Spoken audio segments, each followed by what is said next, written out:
জীবনে একটা আমল করলে আল্লাহ তাআলা আপনার সব প্রয়োজন মিটিয়ে দেবেন। একবার ভাবুন, আল্লাহ যদি সকল প্রয়োজন মেটানোর দায়িত্ব নিয়ে নেন, তবে আপনার কি আর দুশ্চিন্তার কোনো কারণ আছে?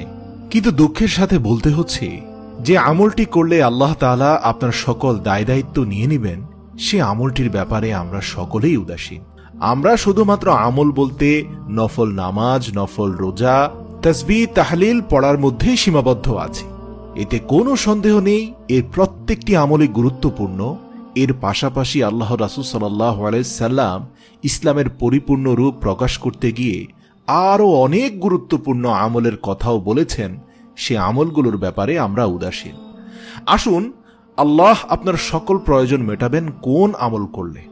শুরুতেই বলি, আল্লাহ রাসূল সাল্লাল্লাহু আলাইহি সাল্লাম বলেছেন, মানুষের মধ্যে আল্লাহর কাছে সবচেয়ে বেশি প্রিয় হচ্ছে ওই ব্যক্তি যারা মানুষের জন্য সবচেয়ে বেশি উপকারী।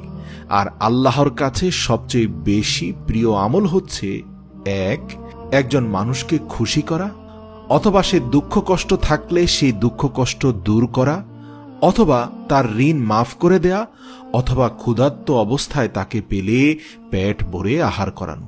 আল্লাহর রাসূল অতঃপর বলেন, তোমরা জানো মদিনার এই মসজিদে নববীতে 1 মাস ইহতিকাফ করার চেয়েও কোনো একজন ভাইয়ের প্রয়োজন পূরণ করার জন্যে তার সঙ্গে হাঁটা আমার কাছে বেশি প্রিয়।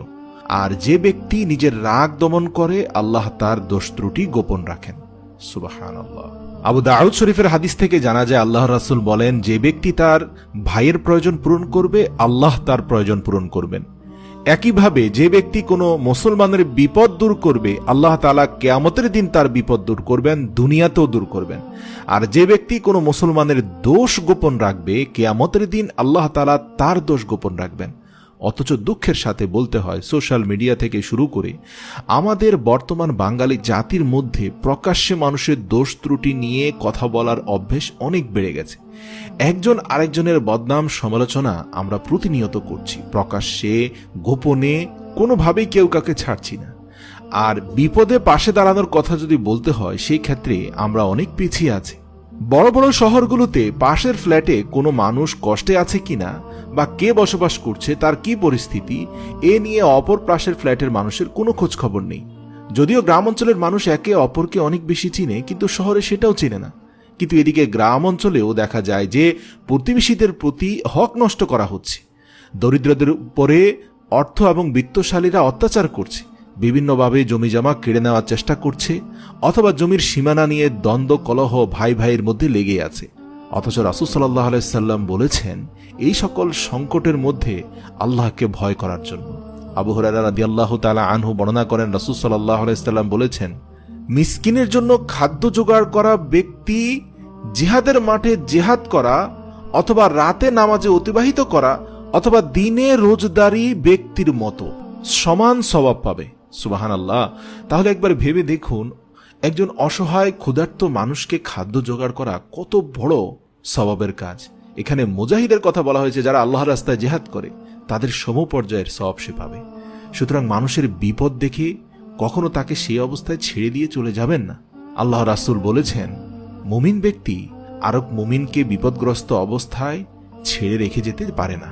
সুতরাং বিপদে আপদে আপনি যদি মানুষের পাশে দাঁড়ান, তবে জেনে রাখেন মহান রব্বুল আলামিন আপনার সব প্রয়োজন মিটিয়ে দিবেন, দুনিয়াতেও আখিরাতেও।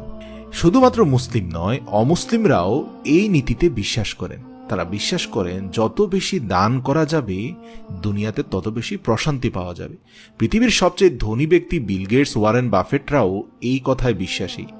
কেননা যদিও তারা পরকালে কতটুকু বিশ্বাস করে না করে তাদের ঈমান নিয়ে আমরা কোনো প্রকার আলোচনায় যাচ্ছি না, কিন্তু দুনিয়াতে তারা এতটুকু বুঝে গিয়েছে যে তাদের দেওয়া সম্পদ তাদের শান্তি দিতে পারবে না, শুধু শান্তি রয়েছে এই সম্পদ বিলানোর মাঝে। প্রিয় দর্শক, এটা মানুষের আত্মিক একটা প্রশান্তি যে মানুষ তার উপার্জিত অর্থ অসহায়দের মাঝে দান করবে। কোনো প্রতিবেশী কষ্টে থাকলে তার কষ্টে পাশে গিয়ে দাঁড়াবে, কোনো ঋণগ্রস্ত মানুষের পাশে গিয়ে দাঁড়াবে, কোনো ক্ষুধার্ত মানুষের পাশে গিয়ে দাঁড়াবে। তথাপি মানুষের সকল বিপদ আপদে তার সঙ্গী হবে, সহযোগী মনোভাব রাখবে। এই যে দেখুন, সিলেটের বন্যায় অসংখ্য মানুষ দান সাদকা করেছে। আমরা দেখেছি আসুন্না ফাউন্ডেশনে 6 কোটি টাকারও বেশি অনুদান এসেছে। আলহামদুলিল্লাহ। আল্লাহ তাআলা আমাদের এই মন মানসিকতাকে আরো বৃদ্ধি করুক, দান সৎকার হাতকে আরো সম্প্রসারিত করুক। সূরা তওবার ৭১ নম্বর আয়াতে মহান আল্লাহ তাআলা বলেন, মুমিন পুরুষ আর মুমিন নারী পরস্পর পরস্পরের বন্ধু।